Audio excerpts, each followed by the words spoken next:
Usa ka dust devil o alimpulos ang nakuha og video diyang nahitabo sa sulod sa usa ka tulunghaan sa Pikit, Cotabato.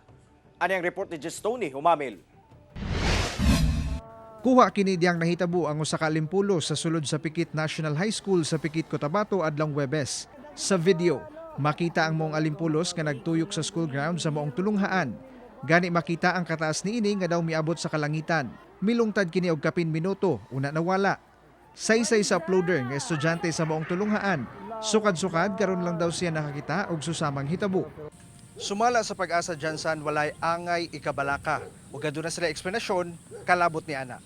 Kato siya is nag-form siya devil dust. So ang cause ana siya is sa sobra ka init pag wala ulan.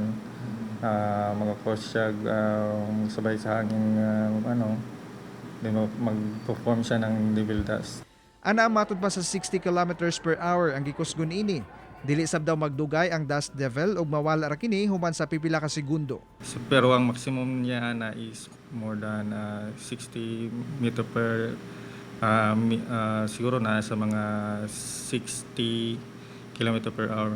Normal lang siya nga dili pa pud siya mangingon nga makakos sa tuana. So dili pa pud siya magdugay pud niya na so medyo mag-agil na po siya for seconds lang, natod lang mawala mapod siya. Hinuon sumala sa Municipal Disaster Risk Reduction and Management Office sa Pikit. Walay naangol atol sa hitabo. Kauban si Bong Vicencio sa kamera.